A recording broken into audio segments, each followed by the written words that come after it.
أعوذ بالله من الشيطان الرجيم بسم الله الرحمن الرحيم وكذلك أنزلناه حكما عربيا ولئن اتبعت أهواءهم بعد ما جاءك من العلم ما لك من الله من ولي ولا واق ولقد أرسلنا رسلا من قبلك وجعلنا لهم أزواجا وذرية وما كان لرسول أن يأتي بآية إلا بإذن الله لكل أجل كتاب يمحو الله ما يشاء ويثبت وعنده أم الكتاب وإما نرينك بعض الذي نعدهم أو نتوفينك فإنما عليك البلاغ وعلينا الحساب أولم يروا أنا نأتي الأرض ننكسها من أطرافها والله يحكم لا معقب لحكمه وهو سريع الحساب وقد مكر الذين من قبلهم فلله المكر جميعا يعلم ما تكسب كل نفس وسيعلمون الكفار لمن عقبى الدار ويقول الذين كفروا لست مرسلا قل كفى بالله شهيدا بيني وبينكم ومن عنده علم الكتاب صدق اللہ العظیم۔ فرمایا کہ وَكَذَلِكَ أَنزَلْنَا حُكْمًا عَرَبِيًّا، اسی طرح ہم نے آپ کی طرف ایک فرمان نازل کیا ہے عربی زبان میں، یعنی قرآن مجید۔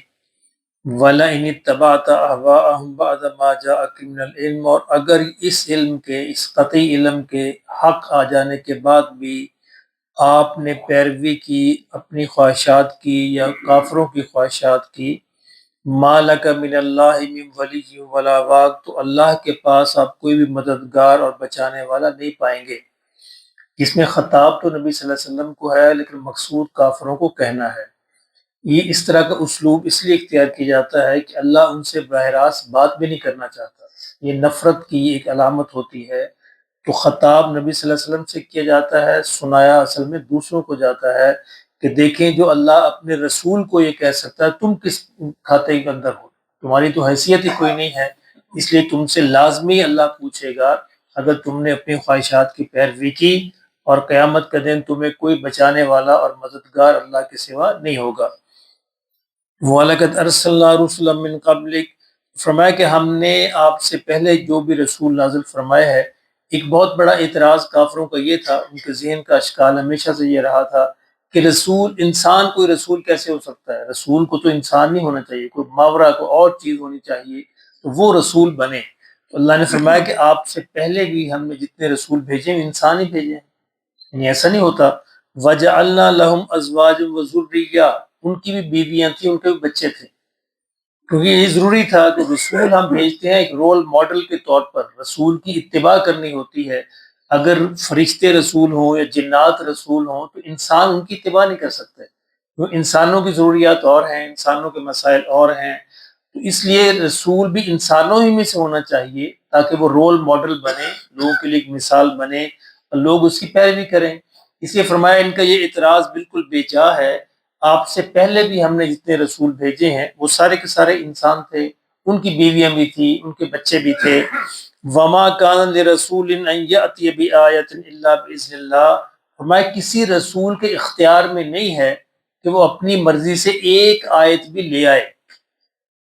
ایک آیت سے مراد دو چیزیں، آیت سے مراد قرآن مجید کی آیت بھی ہے، اور آیت سے مراد اللہ کی نشانی بھی ہے، معجزہ بھی ہے۔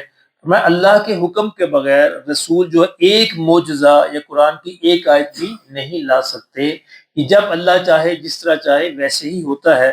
لکل اجل کتاب، فرمایا ہر کام کا ایک وقت مقرر ہے، اور اللہ کے ہاں اس کو ایک وقت مقرر ہے، اور اللہ نے اس کو ایک کتاب میں لکھ بھی رکھا ہے، اس کے بغیر نہیں ہو سکتا۔ وہ جب اللہ چاہتا ہے جس طرح چاہتا ہے اللہ اس کو نازل فرماتا ہے، ہر کام کا ایک وقت مقرر ہے، اس کو اللہ نے لکھ بھی رکھا ہے ایک کتاب میں۔ یمحو اللہ ما یشاء ویثبت، اور اس کتاب میں سے فرمایا کہ اللہ جو چاہتا ہے مٹا بھی دیتا ہے اور جو چاہتا ہے قائم رہنے دیتا ہے۔ یہ تقدیر کی بات ہو رہی ہے، یعنی تقدیر اللہ کے قبضہ قدرت میں ہے، اللہ چاہے تو اس کو تبدیل بھی کر سکتا ہے، اور اس لیے یہ سمجھنا کہ تقدیر تبدیلی ہوتی ہے غلط ہے۔ اللہ نے بڑی واضح آیت ہے، یمحو اللہ ما یشاء، اللہ جس کو چاہے مٹا دیتا ہے، محو کر دیتا ہے، ویثبت، اللہ جس کو چاہے قائم رکھتا ہے۔ وَعِندَهُ الکتاب، تو فرمایا وہ الکتاب جو ہے، جو لوح محفوظ ہے، وہ اللہ ہی کے پاس ہے۔ اللہ باقی جو ہے، جو فرشتوں کو دیتا ہے، جو دوسروں کو دیتا ہے، اس میں سے جو چاہے تبدیلی کر سکتا ہے۔ تقدیر دو قسم کی ہوتی ہے، ایک تقدیر مبرم ہے، ایک تقدیر معلق ہے۔ تقدیر مبرم کا مطلب یہ ہے کہ بس جو ہو گیا سو ہو گیا، جو اللہ نے لکھ دیا سو لکھ دیا، وہ تبدیل نہیں ہوگی۔ اور معلق کا مطلب ہے وہ تبدیل ہوتی ہے، وہ اللہ نے ایسے لکھا ہوا ہے کہ تبدیل ہوگی۔ اگر یہ دعا کرے گا تبدیل کر دوں گا، صلہ رحمی کرے گا تبدیل کر دوں گا، ماں باپ کی خدمت کرے گا رزق میں اضافہ کر دوں گا، استاد کی خدمت کرے گا علم میں اضافہ کر دوں گا، یہ ایسے لکھا ہوا ہے۔ تو اس کو تقدیر معلق کہتے ہیں۔ اس تقدیر کو اللہ نے محنت کے ساتھ، دعاؤں کے ساتھ، صلہ رحمی کے ساتھ جوڑا ہوا ہے۔ اگر یہ کرے گا تو کر دوں گا، نہیں کرے گا تو نہیں کروں گا۔ فرمایا یہ ہمارے قبضہ قدرت میں ہے، یہ لکھی ہوئی ہے۔ احادیث بھی اس بات پہ گواہ ہیں کہ حدیث میں آتا ہے صلہ رحمی کرنے والے کی عمر میں اضافہ کیا جاتا ہے۔ وہ کون سا اضافہ؟ یہ اضافہ ہے، یعنی صلہ رحمی جو کرے گا اللہ اس کو مٹا دے گا، اللہ اس کو اس میں نیا لکھ دے گا۔ تو اللہ مجبور نہیں ہے، یعنی اللہ اپنے لکھے ہوئے پر مجبور نہیں ہے، جب چاہے جہاں چاہے جس طرح چاہے تبدیلی کر سکتا ہے۔ اس لیے دعائیں کرتے رہنا چاہیے، صلہ رحمی کرتے رہنا چاہیے، محنت کرتے رہنا چاہیے۔ دیکھیں رزق کے بارے میں ہمارے یہاں غلط فہمی پائی جاتی ہے کہ جی رزق بچو مقرر ہے، مقرر مل کے رہنا، ایسا نہیں ہے۔ رزق کی ایک منیمم مقدار مقرر ہے، اللہ نے ہاں رزق کے ہاں ایک منیمم مقدار مقرر ہے، اور رزق کا بہت بڑا حصہ اللہ نے محنت کے ساتھ جوڑا ہے۔ وہ تقدیر میں ایسا ہی لکھا ہو، محنت کرے گا دے دوں گا، نہیں کرے گا نہیں دوں گا، دعا کرے گا دے دوں گا، نہیں کرے گا نہیں دوں گا، صلہ رحمی کرے گا دے دوں گا بڑھا دوں گا، رزق نہیں کرے گا نہیں دوں گا۔ تو رزق کا ایک منیمم حصہ وہ مبرم ہے، وہ ملنا ہی ملنا ہے، کوئی کرے نہ کرے جو مرضی کرے، لیکن باقی رزق کا بہت بڑا حصہ جو ہے وہ اللہ نے اسی طرح تقدیر میں لکھا ہوا کہ وہ دعاؤں کے ساتھ جوڑا ہے، وہ محنت کے ساتھ جوڑا ہے، وہ صلہ رحمی کے ساتھ جوڑا ہے۔ اس لیے انسان کو نہیں پتا، اب انسان کو نہیں پتا کون سا رزق میرا صلہ رحمی کے ساتھ ہے، کون سا رزق کا کتنا حصہ میرا دعاؤں کے ساتھ ہے، اور کتنا حصہ میرا محنت کے ساتھ ہے۔ اس لیے سب کی ضرورت ہے، محنت کی بھی ضرورت ہے، دعاؤں کی بھی ضرورت ہے، صلہ رحمی کی بھی ضرورت ہے۔ اس لیے اس غلط فہمی کو دور ہونا چاہیے کہ نہیں کہ رزق سے مل کے رہنا، ایسا نہیں، ہاتھ پاؤں توڑ کے بیٹھ جائیں گے نہیں ملے گا۔ وہ ایک منیمم مقدار ملے گی، تو اللہ نے اس کی منیمم جو مقرر کر رکھی ہے، باقی جو میکسیمم ملنا تھا وہ اللہ نے ان چیزوں کے ساتھ وابستہ کیا ہوا ہے۔ تو یم اللہ ما یشاء، اللہ فرماتا ہے جس کو میں چاہتا ہوں مٹا دیتا ہوں اس کتاب میں سے، ویثبت، اور جس کو چاہتا ہوں قائم رکھتا ہوں، وعندہ الکتاب، میرے ہی پاس ہے وہ جو کتاب ہے، وہ لوح محفوظ میں ہے، اس میں جو چاہے تبدیلی کرتا ہوں۔ وَإِمَّا نُرِيَنَّكَ بَعْضَ الَّذِي نَعِدُهُمْ، اور فرمایا ان کے ساتھ ہم نے جو عذاب کا وعدہ کیا ہے، یعنی کفار قریش کی بات ہو رہی ہے، مکہ کے قریش کی، ان کے ساتھ ہم نے جو عذاب کا وعدہ کیا ہے، نَعِدُهُمْ، چاہے ہم آپ کو دکھا دیں، یعنی آپ کی زندگی میں چاہے ہم ان کو عذاب دیں، او نَتَوَفَّيَنَّكَ، یا چاہے آپ کی وفات کے بعد، یعنی وہ ہم نے مقرر کر رکھا ہے، اس میں سے چاہے کچھ حصہ ہم آپ کی زندگی میں دکھا دیں اور کچھ حصہ آپ کی وفات کے بعد دکھا دیں، یہ ہمارے ذمے ہے۔ فَإِنَّمَا عَلَيْكَ الْبَلَاغُ، آپ کے ذمے صرف پہنچانا ہے، یعنی آپ اس میں پریشان نہ ہو، عذاب آئے نہ آئے، ان کو سزا ملے نہ ملے، آپ اپنا مشن، اپنی ڈیوٹی پوری کرتے رہیں، آپ کے ذمے صرف پہنچانا ہے۔ وَعَلَيْنَا الْحِسَابُ، حساب میرے ذمے ہے، وہ میں لے لوں گا جب میری مرضی ہوگی، جب میں چاہوں گا، جب میری حکمت کا تقاضا ہوگا، جتنا ہوگا، جہاں ہوگا، جب ہوگا، وہ میں ان سے حساب لے لوں گا، یہ ہمارے ذمے ہے، آپ اپنی ڈیوٹی کو ادا کرتے رہیں۔ اور فرمایا ان کو آپ یہ کہہ دیں، اولم یروا، کہ انہوں نے دیکھا نہیں ہے، انا نأتی الارض ننقصها من اطرافها، کہ ہم زمین کو سکیڑتے ہوئے ان کی طرف بڑھ رہے ہیں۔ اس کا مطلب کیا تھا کہ مکہ کی سرزمین ان پر تنگ ہو رہی تھی کافروں کے لیے، ارد گرد ساری فتوحات ہو رہی تھی، ارد گرد کے سارے علاقے مسلمان ہوتے جا رہے تھے، قبائل مسلمان ہو رہے تھے۔ فرمایا یہ ان کے لیے نشانی نہیں ہے، ان کو سمجھ نہیں آ رہی کہ ان کو اپنے شہر کے اندر یہ محدود ہو کے رہ گئے ہیں، ارد گرد کے سارے جو کفار ہیں اور جو قبائل ہیں وہ سارے اسلام قبول کرتے جا رہے ہیں۔ فرمایا واللہ یحکم، اللہ ہی فیصلہ کرتا ہے، لا معقب لحکمہ، اور اللہ کے حکم کو کوئی پیچھے نہیں کر سکتا، کوئی ٹال نہیں سکتا، اللہ کا حکم آ گیا ہے اور اللہ ان کو سکیڑ رہے ہیں ان کی ساری زمین کو، اور یہ اپنے شہر کے اندر بھی محتاج ہو کے رہ جائیں گے، ان کو اسلام قبول کرنا پڑے گا۔ وَهُوَ سَرِيعُ الْحِسَابِ، اور اللہ بہت جلد جو ہے حساب لینے والا ہے۔ وَقَدْ مَكَرَ الَّذِينَ مِن قَبْلِهِمْ، فرمایا ان کو یہ بھی بتا دیں کہ ان سے پہلے بھی جو قومیں گزری جو لوگ گزرے ہیں وہ بھی بڑے مکر کرتے تھے، بڑی چالیں چلتے تھے۔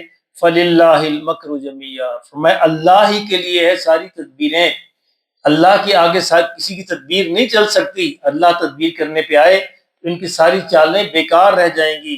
یعلم ما تکسب کل نفس، فرمایا جو شخص بھی جو کچھ بھی کرتا ہے اللہ کے علم کے اندر ہے، اللہ اس کو جانتا ہے، اللہ نے اس کے حساب میں ہے۔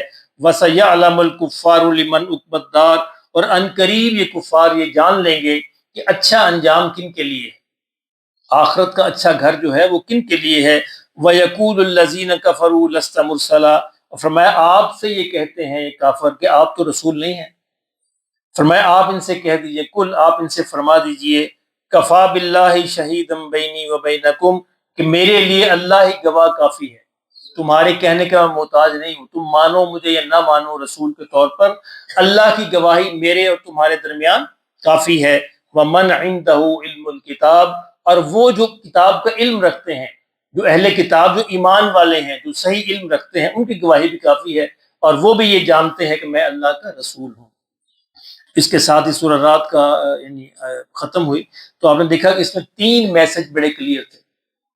ایک میسج کس کا تھا؟ توحید کا، کہ توحید کو ہر حال میں سمجھنا ہے، اپنانا ہے، اور اس کو لے کے قبر میں جانا ہے۔ اور دوسرا میسج کہ قرآن اللہ کی کتاب ہے، اس میں کوئی شک و شبہ نہیں کہ حق ہے، اللہ کی طرف سے ہے، اس کا ایک ایک لفظ جو ہے وہ اللہ کی طرف سے ہے۔ نبی صلی اللہ علیہ وسلم اس میں سے ایک لفظ بھی خود بنا کے نہیں لاتے، سارے کا سارا اللہ کی طرف سے ہے۔ اور تیسرا یہ تھا کہ رسول جو ہے وہ بھی اللہ کی طرف سے ہے، رسول انسان ہی ہوتے ہیں، انسانوں میں سے رسول آتے ہیں، کوئی اور مخلوق نہیں ہوتے، نہ جنات نہ فرشتے، اور اس لیے ہوتے ہیں تاکہ تم ان کی اتباع کر سکو۔ رسول کا کسی کو رسول ماننے کا مطلب ہی یہ ہوتا ہے کہ اس کی اتباع کی جائے، رسول سے محبت کی جائے، اس کو اطاعت کی جائے، اتباع کی جائے، اور اس کے حکم کو مانا جائے۔ اگر یہ نہ کیا جائے تو گویا ہم نے رسول ماننے کا حق ادا نہیں کیا۔ اللہ پاک ہمیں نصیب فرمائے۔ کل سے انشاءاللہ ہم سورہ ابراہیم کا آغاز کریں گے۔